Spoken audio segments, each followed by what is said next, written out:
Let's go to our top story this morning. The Wall Street Journal is out with a new piece entitled "Behind Closed Doors, Biden Shows Signs of Slipping." The Journal says it spoke with both Republicans and Democrats who either participated in meetings with Biden or were briefed on them contemporaneously, but essentially only on the record Republican critics in the article. The one is former Speaker Kevin McCarthy. Now, I don't like Kevin McCarthy. I think he's a garbage person and a coward, though I did like when he did this. You made a lot of concessions in the negotiations. No, I didn't. Okay, is that let's get to the bottom of that. Right? That is such a misnomer in life. Let me give you the truth about that now. And I'll give you the truth why I'm not Speaker. It's because one person, a member of Congress, wanted me to stop an ethics complaint because he slept with a 17-year-old. An ethics complaint that started before I ever became Speaker, and that's illegal, and I'm not going to get in the middle. Did he do it or not? I don't know. But ethics is looking at it. But man, Joe Scarborough hates this man's guts. Just watch as he tears Kevin McCarthy a new Trump gas hole over his comments in this Wall Street Journal piece, which we'll touch on later.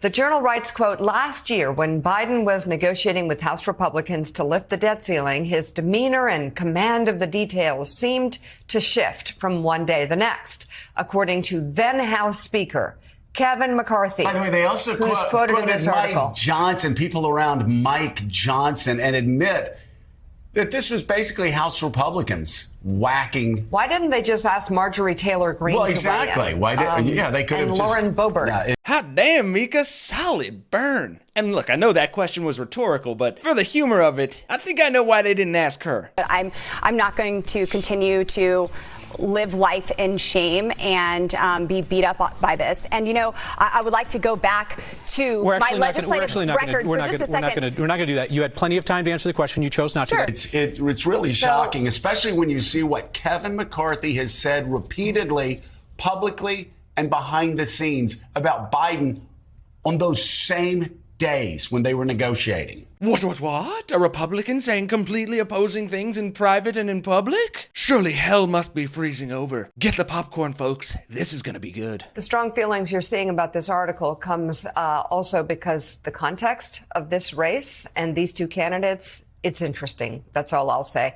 Anyhow, that flies in the face of what McCarthy said about Biden's effectiveness in the past.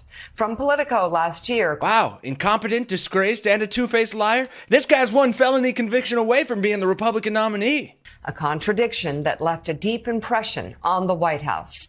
This from the New York Times. Privately, Mr. McCarthy has told allies that he has found Mr. Biden to be mentally sharp in meetings. And this from The Hill. Very professional, very smart, very tough at the same time. McCarthy told reporters at the Capitol of his talks with Biden. You know, Willie, I could go on and on with things that Kevin McCarthy and others have said about negotiating with Joe Biden. I could also talk about what the French delegation said when they were negotiating with him and what they told me and friends that I have in that French delegation who were part of those negotiations who said that Macron came out like, wow. Okay. I love how he brings Willie in and is talking directly to him, but then he just continues to just go on this absolute tirade against Kevin McCarthy. It's a lot tougher than we expected. And actually, I think Macron sort of got his back up because Biden was pressing so hard. Can tell you the same thing about Middle Eastern leaders that I talked to. Nobody's saying he's not coaching. And some people are suggesting that he, you know, a bit too tough in negotiations, that the United States throws their weight around a little bit too much. But what I find so shocking about this article is they go to Kevin McCarthy as their main source and other House Republicans, the same House Republicans, Mike Johnnson, who just there lied through his teeth repeatedly, Mike Johnnson, who got to power based on the big lie. And they're using people around Johnson and Kevin McCarthy to do this Trump hit piece on Joe Biden. But again, here's the quote. Kevin McCarthy mocked Biden's age and mental acuity in public. This is from Politico last year, while privately telling allies that in private, he found the president to be sharp and substantive. And I've talked to you about my meetings with the president over the past year, Willie, and and I've talked to Mike and Meek about it, and I said it in real time.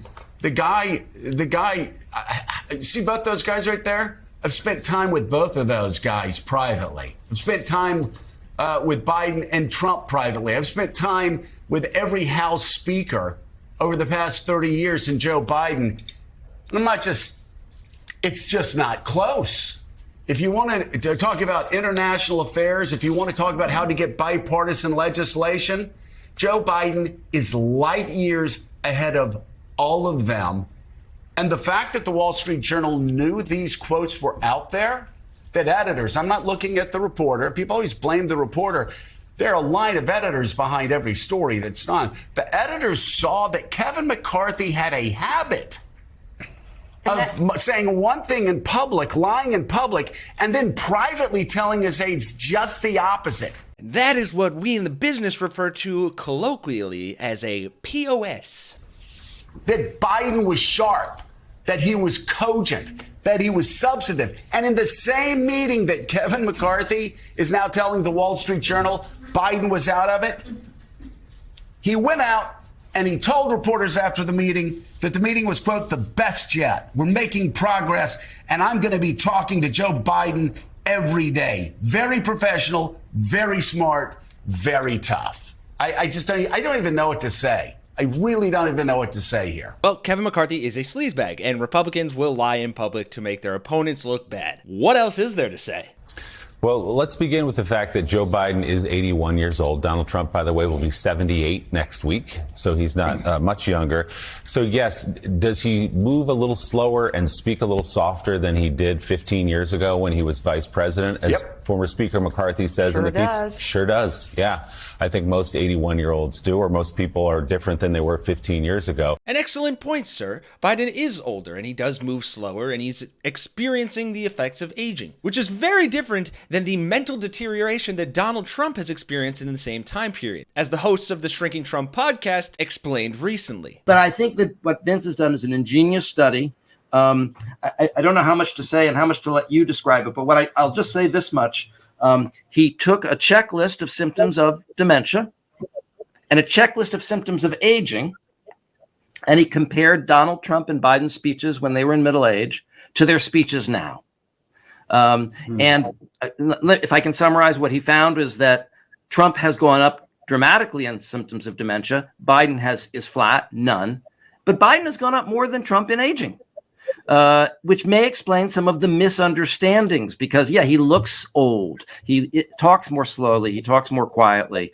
But he's not showing these more serious thought disorders that you and I have been talking about. So these are not just gaffes, not just glitches. They are those, but they're also verbal markers of possible dementia. Right. And just to summarize him, that comparison in the current functioning was, extraordinary. Can we just look at it one more time? Actually, let's look at the graph. Can we go ahead to the graph of dementia? It should be, there you go. Vince graphed it. That's a picture's worth 1,000 words. And that is one hell of a picture. While Biden may be experiencing the effects of aging, and Republicans will use that as ammo like Kevin McCarthy did and lie about it to the public that he's weak and feeble, the reality of the fact is that A, Republicans are absolute hypocrites, and B, Biden's age is not what should worry us. It's Trump's dementia. Thanks for watching, folks. For Really American, I'm Kenny Hesse, and I'll see you all in the next one.